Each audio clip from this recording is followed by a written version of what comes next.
The party has just entered the first tower through its shimmering one-way entrance. The air feels thick, and the interior is dimly lit by flickering torches. The stone walls echo with distant creaks, and a narrow hallway lies ahead with intricate patterns etched into the floor. Bram, what do you do?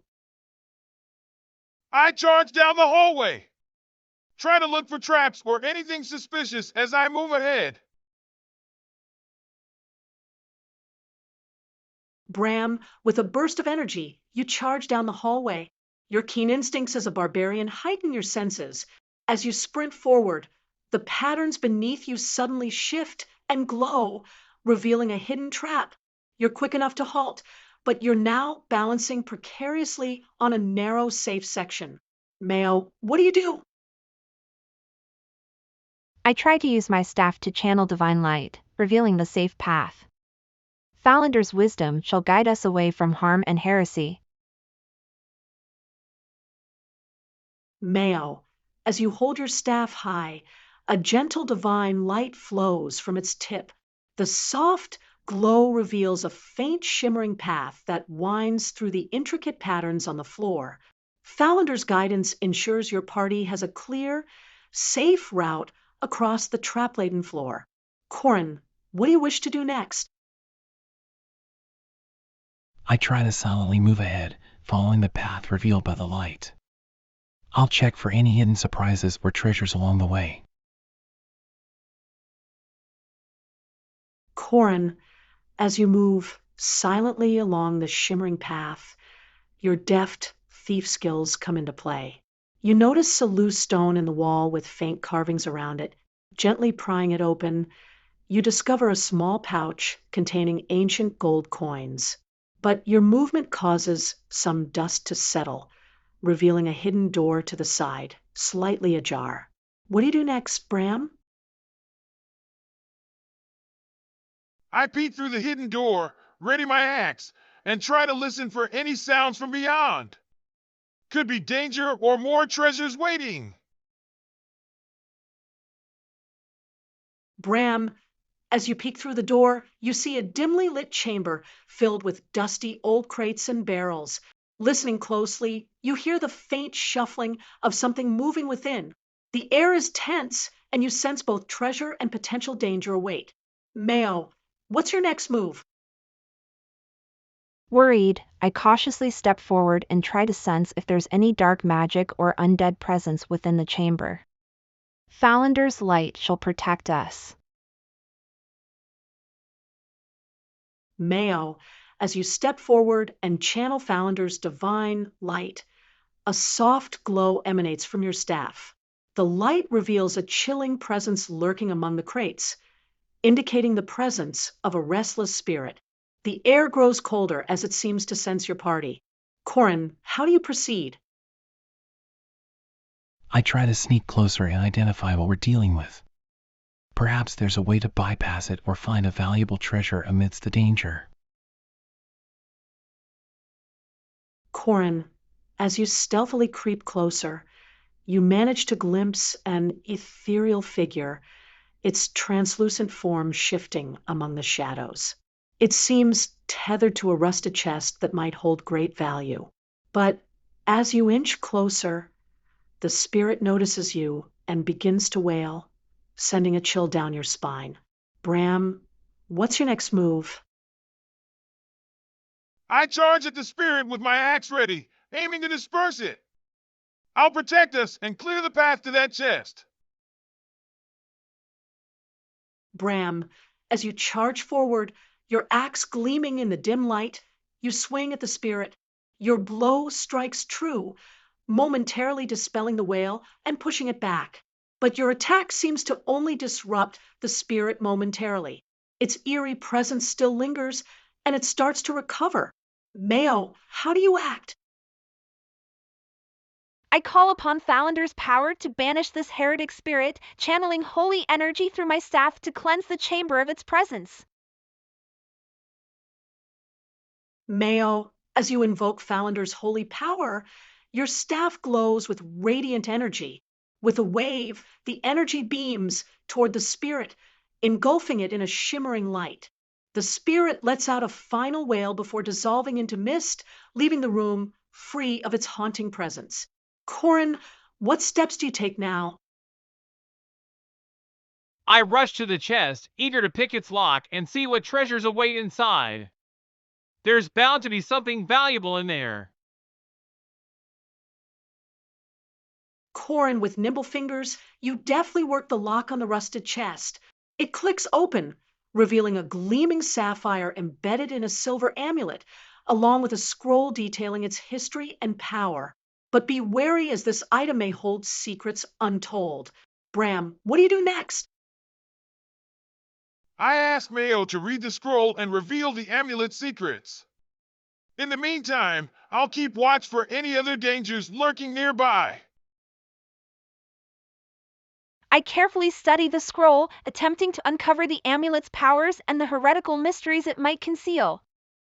Thalander, guide my understanding. As you delve into the scroll, Mayo, you decipher its contents. The amulet grants the wearer resistance to ethereal beings and enhances their wisdom, but it also ties the bearer to the spirit world, opening unforeseen paths and risks. Corin, what's your next move? I suggest that Mayo keeps the amulet, given its connection to the spirit world. I'll focus on finding our next move, examining any exits from the room. I accept the amulet, trusting in Falander's light to guide me. Let's locate the next path and proceed cautiously, avoiding heretical traps. As Mayo dons the amulet, the room seems to subtly shift. Corin, you quickly locate a narrow passage leading further into the tower, its entrance partially obscured by shadows. The air from the passage is cooler, hinting at deeper mysteries yet to come. Bram, how do you lead the party forward? I lead the way down the passage, axe in hand, and keep my senses sharp for any signs of trouble. Let's see what challenges await us deeper in the tower. Bram, as you lead the party down the narrow passage, your senses alert. You notice the faint scrape of stone on stone. Suddenly, a section of the wall swings open, revealing a pair of animated stone constructs blocking your path. Their glowing eyes lock onto you, preparing to attack. Mayo, what do you do? I call upon Falander's light, seeking to weaken the constructs with divine illumination. May their heretical stone forms crumble under her radiance. Hopeful. Mayo, your staff radiates divine light, casting its glow upon the stone constructs. The light seems to stall their movements, and cracks begin to form on their surface, but they remain standing, albeit weakened. Corin, how do you respond? I aim for the cracked areas with my daggers, hoping to exploit the weak points and dislodge them further. Let's chip them away. Corin, you move swiftly and expertly strike at the cracked areas with your daggers. Your attacks find purchase, chipping away at the construct's weakened exteriors. One of the constructs starts to crumble and falter, but the other still stands, slightly diminished. Bram, what's your next action? I swing my massive axe at the standing construct, aiming to cleave it in half and clear our path. Feel the wrath of my blade. With a mighty swing, Bram, your axe crashes into the remaining stone construct. Your strength shatters it into pieces, leaving nothing but rubble in your path. The way is now clear, but you hear distant echoes in the passage ahead, hinting at more challenges to come. Mayo, what do you do next? I suggest we proceed with caution and offer a prayer to Falander for guidance and protection from further heretical threats as we journey onward. Mayo, your prayer to Falander brings a sense of calm and focus to the group, fortifying your spirits as you proceed. The flickering torchlight reveals a chamber at the end of the passage, with an ornate door standing tall, its surface inscribed with mysterious runes. Corin, how do you choose to act?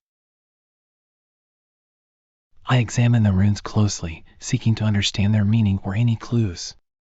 Perhaps there's a trick to unlocking what's behind the door. Corin, as you study the runes, you discern that they form a riddle. Speak the key to the stars, and the path shall open. It seems to be a puzzle, perhaps needing a verbal answer to unlock the door. Bram, how will you approach this riddle? Worried, I scratch my head, trying to think. Could it be a word or phrase related to the stars, like constellation or celestial? I suggest them out loud to see if the door reacts. Bram, as you speak the words constellation and celestial, the runes briefly flicker but return to their inert state, leaving the riddle unsolved. It seems the answer eludes you for now. Mayo, do you have another approach to this puzzle? Pensive, I ponder the star's spiritual meaning and suggest light, feeling it aligns with Falander's teachings. May illumination guide us past this heresy. Mayo, when you speak light, the door's runes flare brilliantly before fading, and the door swings open with a soft creak. A warm glow spills from the chamber beyond, inviting you further into the tower, where unknown trials await. Corin, how do you wish to continue? I suggest we proceed cautiously, staying alert for traps or hidden treasures. Let's stick together and explore what lies ahead.